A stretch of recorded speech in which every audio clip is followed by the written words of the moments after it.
इसलिए जब जनगणना हो रही है तो जनगणना के जो परिवार हैं उन परिवार के सदस्य जहां लिखे जाते हैं, संख्या लिखी जाती है, वहां पर उस परिवार में कितने बच्चे पढ़ लिख रहे हैं, कितने पढ़ लिख कर तैयार हो गए हैं, उनके पास क्या डिग्रियां हैं, डिग्रियां कितनी मेरिट की है, ये सब भी लिखना चाहिए।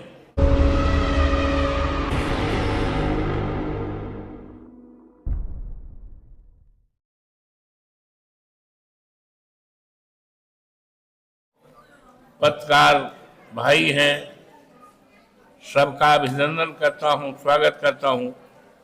और आज आपने मुझे इस महत्वपूर्ण चर्चा में आमंत्रित करके अपने बीच सम्मानित किया है। मैं आयोजक मंडल को बधाई देता हूं, आभार प्रकट करता हूं। अभी हमारे पहले हमारे साथी और समाजवादी पार्टी के वरिष्ठ नेता माननीय विशंबर निषाद जी, जो सांसद रहे हैं, हमेशा संसद में देश के दलितों के बारे में, पिछड़ों के बारे में और वंचितों के बारे में हमेशा आवाज उठाते रहे हैं।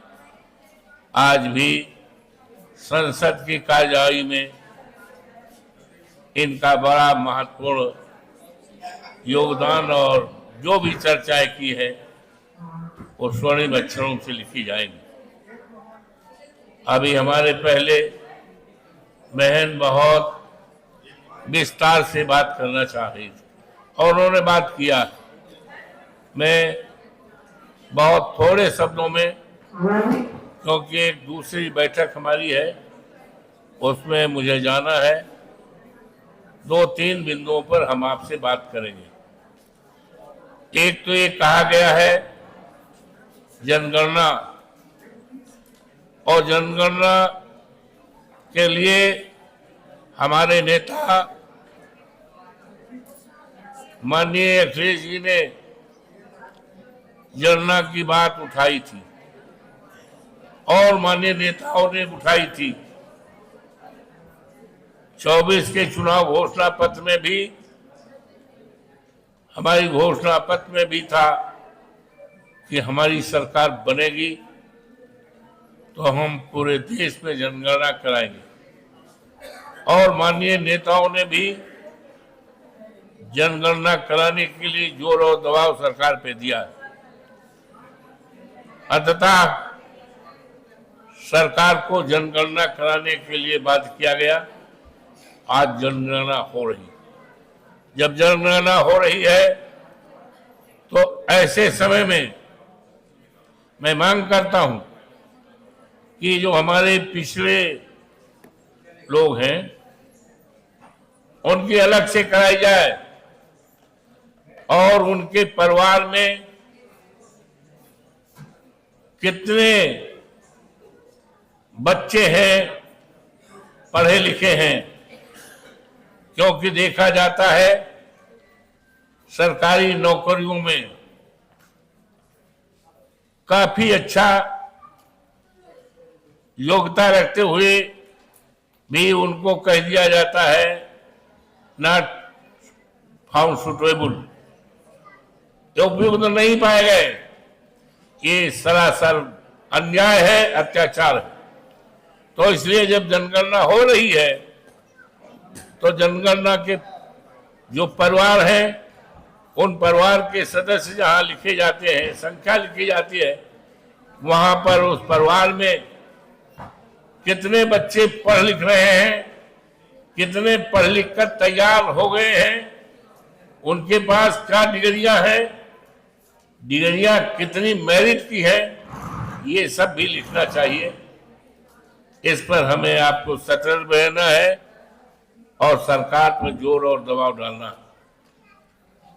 दूसरी बात है कि अभी हमारे विद्वान साथी जो बड़ी रुचि रखते हैं, उन्होंने बताया कि न्यायपालिका में पिछड़ी जात के लोगों को, अनुसूचित जात के लोगों को, जनजात के लोगों को उनकी संख्या ना के बराबर है, नगण्य है। उसके लिए उन्होंने सुझाव भी दिया। हम आपको विश्वास दिलाते हैं और हमने ऐसे आग्रह भी किया है कि हमें पूरा डिटेल के साथ कि इस देश में कितने विश्वविद्यालय हैं, विश्वविद्यालयों में हमारे असिस्टेंट प्रोफेसर्स की क्या स्थिति है, हमारी कितनी संख्या है और हमारे देश में कितने उच्च न्यायालय है, हाई कोर्ट हैं, उनमें हमारी क्या स्थिति है। इन सारी बातों को विवरण के सहित एक्यूरेट हमने मांगा है और मैं यकीन और विश्वास दिलाता हूं ये बजट सत्र है, यूं तो इसे लंबा चलना है, लेकिन सरकार की कुछ कार्यशैली ऐसी है कि सदन ये चलाना नहीं चाहती। आज भी सदन स्थगित कर दिया गया। तमाम आवश्यक मुद्दे जो जनता के हित के मुद्दे हैं और लोकतंत्र में इससे बड़ा प्लेटफॉर्म नहीं हो सकता, पार्लियामेंट से बड़ा प्लेटफॉर्म हिंदुस्तान में नहीं है जिसके माध्यम से जनता की समस्याओं को, उनकी परेशानियों को और सरकार की कामों के बारे में हम चर्चा कर सकें। लेकिन सरकार तमाम मुद्दों पर चर्चा कराना नहीं चाहती है, इसलिए लगातार पिछले दिनों में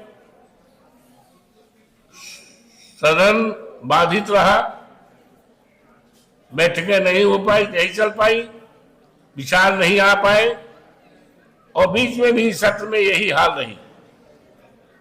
और ये बजट सत्र चला है जिसकी शुरुआत 28 तारीख से हुई है। पहली तारीख को संडे का दिन था, बजट पेश किया गया, राष्ट्रपति महामहिम राष्ट्रपति जी का अभिभाषण हुआ। अब राष्ट्रपति महोदय के अभिभाषण पर बहुत महत्वपूर्ण विचार आने थे, लेकिन सदन नहीं चल पाए। तो ये मैं आपको यकीन और विश्वास करता हूं कि लंबा सदन चलेगा और आपसे जिन बिंदुओं पर मैंने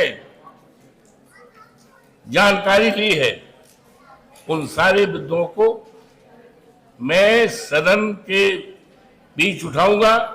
हमारे सामने पप्पू निषाद जी बैठे हैं और साथी हैं, समाजवादी पार्टी के हमारे 37 सांसद हैं, माननीय हमारे राष्ट्रीय अध्यक्ष माननीय अखिलेश जी से भी हम राय करेंगे और इस महत्वपूर्ण मुद्दे पर जिसे पूरा देश के वंचितों का सवाल है, पिछड़ों के हितों का सवाल है, दलितों के हितों का सवाल है, इन सारे मुद्दों पर लोकसभा के अंदर सत्र के चलते इन बातों को रख करके समूचे देश को बताने का काम किया जाए और सरकार की आंखों में जो पट्टियां बंधी हैं उन पट्टियों को खोलने का काम भी किया जाए। अभी आपने अपने उसमें लिखा है, ये सरकार चाहे हमारे प्रदेश की सरकार हो, उत्तर प्रदेश की, यहां योगी बाबा मुख्यमंत्री हैं, चाहे हमारे देश की सरकार हो, माननीय मोदी जी के नेतृत्व में जो हमारा संवैधानिक अधिकार था, बाबा साहब भीमराव अम्बेडकर ने जो हमें आरक्षण दिया था, आरक्षण हमारा अधिकार है, आरक्षण कोई भीख नहीं है, आरक्षण हमारा संवैधानिक अधिकार है।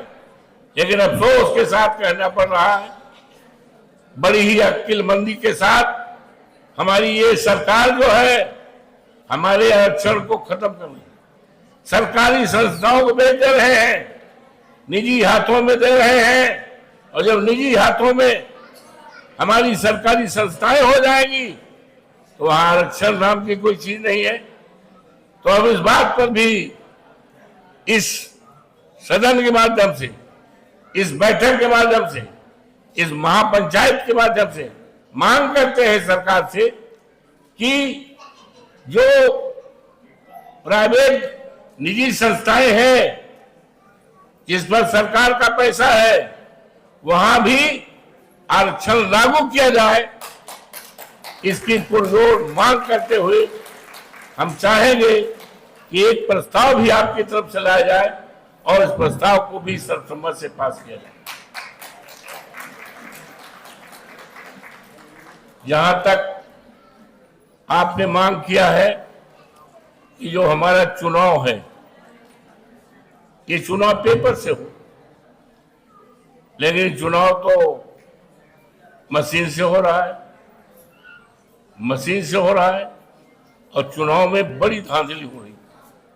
लोकतंत्र को पूरी तरह से खत्म हो रहा है। SIR चल रहा है, तमाम सूचनाएं आ रही हैं कि PDA के लोगों को, दलितों के, पिछड़ों को, कमजोर लोगों के वोट को काटा जा रहा है।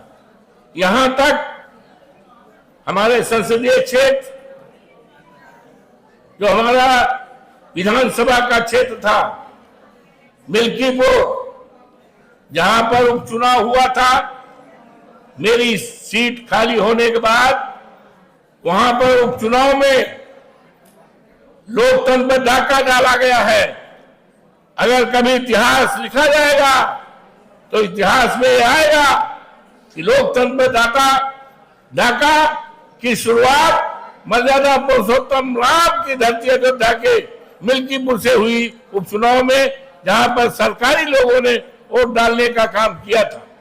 तो इस समय SIR चल रही है, वोट काटे जा रहे हैं, फार्म 7 भर करके, पता भी नहीं है उसको, और उसके वोट को काटा जा रहा है।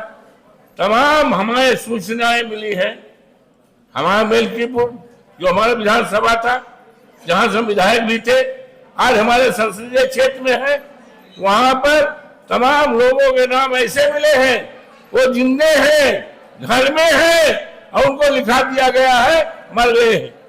इससे बड़ी लूट, इससे बड़ा लोकतंत्र पर हमला क्या हो सकता है? और ये अधिकार इस देश के करोड़ों करोड़ों दलितों को, करोड़ों करोड़ों पिछड़ों को, करोड़ों करोड़ों लोगों को अगर मत का अधिकार किसी ने दिया है तो अधिकार बाबा साहब भीमराव अम्बेडकर ने दिया है। उस अधिकार को खत्म करना चाहती, इस पर भी नजर रखना है कि आपका वोट कटने न पावे, आपका वोट खत्म न होने पावे, तभी लोकतंत्र जिंदा रहेगा, तभी आपके हाथ में शक्ति आएगी, तभी आपके हाथ में सरकार आएगी। जब तक आपके हाथ में शक्ति नहीं आएगी तब तक आप इस देश के पिछड़ों का, दलितों का, वंचितों का, गरीबों का भला नहीं कर सकते हैं। इसलिए सरकार लाने के लिए आपको लोकतंत्र मजबूत करना होगा। और दूसरी बात यह है, हमें यह भी बताना होगा कि हमारी तमाम जातियां हैं, पिछड़े में अति पिछड़े लोग भी हैं, उनको जागृत करना होगा। पिछड़ी जातियों में पिछड़े लोग भी हैं, समाज के आप बुद्धिजीवी लोग हैं, समाज के बारे में आप चिंता करते, सोचते हैं, तो समाज में जो अति पिछड़ी जातियां हैं उनको आप साथ लाएं। इसी तरह अनुसूचित जाति में भी तमाम जातियां हैं, उन सारी जातियों को एक साथ ला करके, क्योंकि बाबा साहब भीमराव अम्बेडकर ने जो सुविधा दिया है वो सबके लिए है, इसलिए आपको सबको जोड़ करके तभी आप मजबूत कर सकते हैं अपने को, तभी आपकी मांगे मानी जाएगी। इन्हीं शब्दों के साथ आपके द्वारा एक मांग पत्र रखा गया है। मांग पत्र में जो भी बातें हैं हम उसका समर्थन करते हैं और आपसे चाहते हैं इसको आप अपने पास कराएं। इन्हीं शब्दों के साथ मैं पुनः आए हुए सभी विद्वान साथियों को, सभी बहनों को, सभी बेटियों को और जो बुद्धिजीवी हैं उनको सबको प्रणाम करते हुए उन्हें हार्दिक बधाई देता हूं, अभिनंदन करता हूं, स्वागत करता हूं और आयोजक मंडल को बहुत बहुत आभार प्रकट करते हुए उम्मीद करता हूं कि आपका संघर्ष किसी न किसी दिन रंग लाएगा, परिवर्तन आएगा। बहुत बहुत धन्यवाद।